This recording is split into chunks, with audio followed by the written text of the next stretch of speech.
আগামী 72 ঘন্টা আমরা আলটিমেটাম দিয়েছি। কারণ আমাদের একটা মাঠ প্রয়োজন।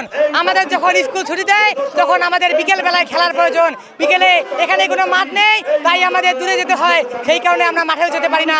তাই আমাদের এই পাগলাপিড়ে মাঠ চাই। এই মাঠ না থাকার কারণে পাগলাপিড়ে আমরা মোবাইলে আসক্ত হয়ে পড়ি। পাগলাপিড়ে 11টি স্কুল আছে। 11টি স্কুলের মধ্যে 10,000 ছাত্র আছে। আমরা কোন জায়গায় যাব? আমাদের একটি থেকে 9 কিলো যাইতে হয় মাঠে। আমাদের 10 টাকা 20 টাকা ভাড়া দিতে হয়।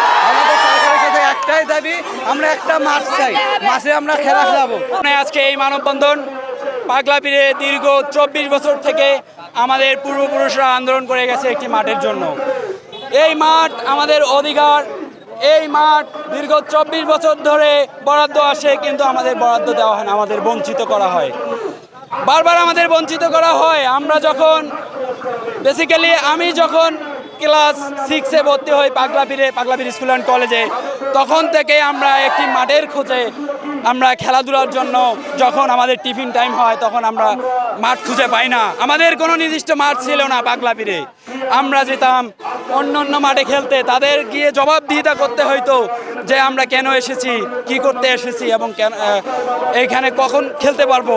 তাদের কাছে আমাদের জবাবদিহিতা দিতে হয়। আমরা জবাবদিহিতা দিতে চাই না। আমাদের এই পাগলাপিড়ে 6, 7, 8 নং ওয়ার্ড মিলে আমাদের একটা মাঠের খুবই প্রয়োজন। আমি বিএনপি সভাপতি হরিদেবপুর ইউনিয়ন। আমরা আমাদের এলাকার জনপ্রতিনিধিত্ব করি। এই এলাকার মানুষের ভালো মন্দ, এই এলাকার মানুষের যে প্রয়োজন অপ্রয়োজন, এই বিষয়গুলো আমরা জানি। কিন্তু ইউনো মহোদয় কী জন্য এখানে এসে আমাদের সঙ্গে যোগাযোগ না করে আপনি ইনফরমেশন করে গেলেন যে মাঠ ওখানে হবে, এখানে হবে। আমাদের এখানে পাগলাপিড়ে প্রায় 50,000 লোকের বসবাস, তার মধ্যে 15 থেকে 20,000 শিশু, 10,000 স্টুডেন্ট এখানে আছে। এখানে খেলাধুলার কোনো মাঠ নেই। দীর্ঘ 25 বছর থেকে সেই আন্দোলনটাই আমরা করে এসেছি। তাই আমরা মনে করি ইউনোর এখানে পুরা গাফলতি আছে। কারণ ইউনো সাহেব যে এখানে এসে ইনফরমেশন করে গেল, স্থানীয় জনপ্রতিনিধি আমরা আমাদের রাজনীতি তাদের সঙ্গে মতামত শেয়ার না করে কোনো ফেসিস কায়দায় উনি নিজের চেষ্টায় উনি মাঠটাকে অন্য জায়গায় সরানোর চেষ্টা করছে। আমাদের এখানে 3টি মাঠ রয়েছে হরিদেবপুর ইউনিয়নে। শুধু একটি বড় অঞ্চল ধরে 3টি ওয়ার্ড মিলে একটা মাঠের প্রয়োজন। এই মাঠটি যদি আমাদের করে দেয়, জনাব তারেক রহমান প্রতিটি ইউনিয়নে মানুষকে বলেছে যদি অধিগ্রহণ করা লাগে জমি, অধিগ্রহণ করে মাঠ দেবে।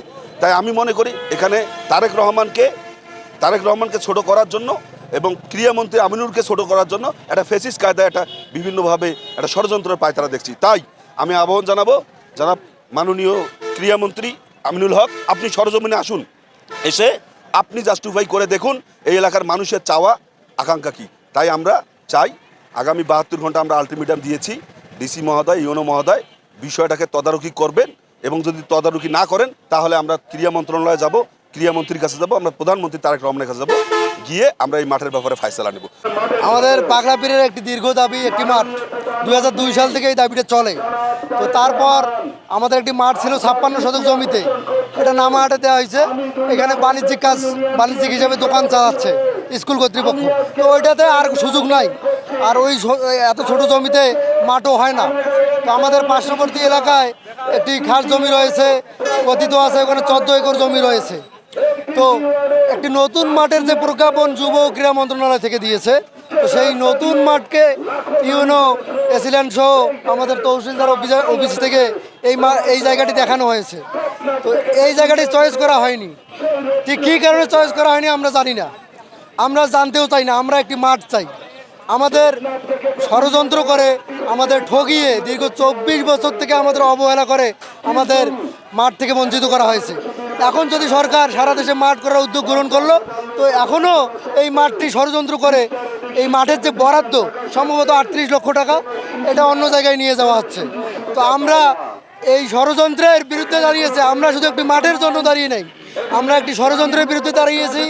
আমরা আমাদের দীর্ঘ 24 বছরের ঐতিহাসিক এই আন্দোলনকে বাস্তবায়ন করার জন্য দাঁড়িয়েছি। হ্যাঁ, ওই পাগলাপিড়ে যারা মানববন্ধন করেছে তারা আমার কাছে এসেছিল। তাদেরকে জায়গা নির্বাচন করার জন্য, জায়গার তথ্য দেওয়ার জন্য বলা হয়েছে। তাদের কাছ থেকে তথ্য আসলে আমরা যাচাই বাছাই করে সরজমিনে পরিদর্শন করে প্রস্তাব পাঠায় দেওয়া হবে। মানববন্ধন করেছে এটুকু জানি, 2 দিনের আলটিমেটামের বিষয়ে আমার জানা নেই।